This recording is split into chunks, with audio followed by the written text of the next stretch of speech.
નમસ્તે. વિણેલા મોતી મણકા નંબર 25. આજથી ઘણા વર્ષો પહેલાંની વાત છે.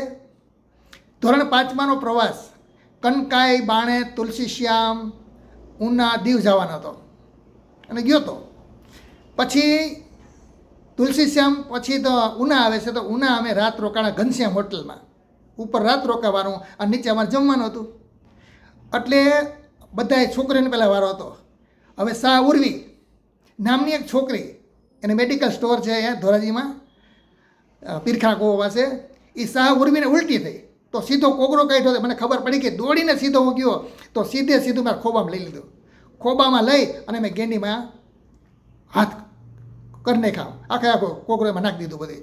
અને પાછી એને મોઢા પર હાથ રાખી અને એ છોકરીને ગેંડી પાસે લઈ ગયો અને ગેંડી પાસે મોઢું ધોવરાયું. હવે જો આમ ન કરે તો બધી આજુબાજુ છોકરીવાળું બધાના કપડાં બગડી જાત, બધાની ડીશું ખરાબ થઈ જાત. એટલી ખરાબ ઉલટી કરી હતી ઉપકા કરીને. હવે મોઢું ધોવરાવી અને પછી બેટા કીધું હાલતા દાળ ભાત ખાવ ખવડાવી દો. તો કે ના ભાઈ, દાળ ભાતમાં નથી ખાવા, કંઈ ખાવું નથી, મને ભૂખ નથી લાગી, પેટમાં કંઈ ખાય છે, કાંઈ વાંધો નહીં બેટા હાલ. હવે છોકરા જમતા હતા તો બાજુમાં આગળ હું લઈ ગયો એને કીધું હાલ બેટા લીંબુ સોડા પાયો. કે ના ભાઈ મારે સોડા નથી પીવી. અરે બેટા લીંબુ સોડા પી લે, પેટમાં તો મજા આવી જાય. તો ધારણ હું લીંબુ સોડા પીવા લઈ ગયો. હવે સોડા પાતો હું તો રમૂજી કરું છું ને. કીધું બેટા જો તારે યાદ રાખવાનું, તું કાંઈ મોટી ડૉક્ટર થા કે મોટી થા તો તારે મને એક સોડા પાવાની છે. આ ભૂલતી ને સોડા પાવું છે. એ કે હા નહીં ભૂલું, કે પીવું હોય તો આવજો ને ભાઈ, ઘરે પાઈ દઉં સોડા. ના બેટા ઘરેમાં નથી પીવી, ઘરે નહીં. તું મોટી ડૉક્ટર બનીશ કે ગમે એની આગળ વધીશ ને, ઓફિસર થાય તો મારે સોડા પી, યાદ રાખજે, બીજું કંઈ યાદ રાખતી નહીં. તો કે હા ભાઈ હું યાદ રાખીશ. આમ વર્ષો વીતી ગયા, ઘણા વર્ષ થઈ ગયા. અને આજે એ છોકરી નિશાળ આવી હતી. એ એની બેન ઉર્વી ને પૂર્વી બે બહેનું છે. હવે ઉર્વી બે બહેનું છે.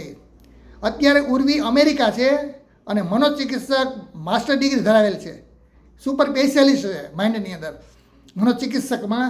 તો બધી એને વાત કરી કે ત્યાં ડૉક્ટર છે એમ. અને પછી છોકરીઓ મને યાદ નહોતું. બે બહેનું આવે છે અને બધાય ટીચરને પગે લાગે છે, આશીર્વાદ લે છે અને સંભાળના બધી યાદ કરે છે બધાય ટીચરો પાસે કે ટીચરે કેવી આદર્શમાં મજા આવતી, પ્રવાસ થતા, બાલસભા થતી અને ટીચરો કેવા પ્રેમથી ભણાવતા અને બધી જગ્યાએ અમને નાના પર્યટન થતા. એવી મજા અમને ક્યાંય આવતી, અમેરિકામાં આવી મજા નથી આવતી. બહુ સરસ વાતું કરે છે. પછી આમ કરતાં કરતાં એની યાદ આવ્યું, પ્રવાસની વાત કરી એટલે એ કે ભાઈ તમને યાદ છે ને? મેં કીધું હા બેટા હું બોલ, મને યાદ જ છે, તું બોલે જ કે નથી બોલતી, મને યાદ છે. એ કે મારે તમને સોડા પાવાની છે, એ મને યાદ છે. એ કે ઉનામાં ખબર છે ને કે તમે મને આમ ખોબો ધીરો તો ઉલટી કરી હતી અને તમે મને કીધું સોડા પાવાની છે. હવે કે સોડા હું તમને અમેરિકામાં અપાઈશ, અહીંયા તમને પાવી નથી. મને કીધું બેટા અમેરિકા સોડા પીવા જાઉં મને મોંઘી પડી દે અને મારું કામે નથી એટલા બધા પૈસા ખર્ચવાનું ટિકિટના. એ કે નહીં ભાઈ, તમે જો આવતા હોય ને તો હું તમને રિટર્ન ટિકિટ આપું. ટિકિટ મારી તમે સમય નક્કી કરી મને કહો.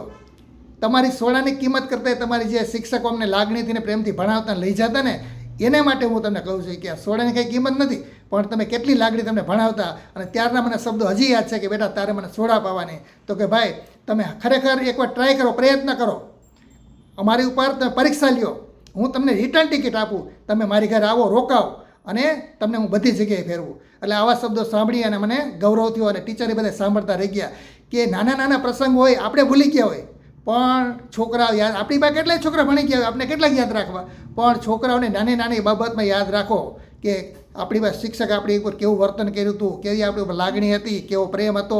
આ બધી વસ્તુ યાદ રાખે તો આ નાની છોકરીએ પણ યાદ રાખ્યું હતું. અને મને ખરેખર ગૌરવ થયું કે પ્રવાસમાં લઈ ગયો તો છોકરી હજી પણ યાદ રાખ્યું છે કે ભાઈ તમારી સોડા બાકી છે અને સોડા પીવા તમે અમેરિકા આવો. એટલે મને ફરી એક વખત મારા છોકરાઓ પ્રત્યે લાગણી થઈ અને ખરેખર પ્રવાસમાં લઈ જાઉં છું તો એમ થયું કે ખરેખર હું લઈ જાઉં છું તો વસૂલ છે એમ, હું ભૂલ નથી કરતો અને છોકરાઓને આ યાદગાર બની રહેશે. એટલે નાના છોકરાઓ ઘણી વસ્તુ યાદ રાખતા હોય છે. એટલે ફરી એક વખત હું આ છોકરી માટે લાગણી અનુભવું છું. અને આ વિડીયો ગમ્યો હોય તો શેર કરજો, સબસ્ક્રાઈબ કરજો. આભાર.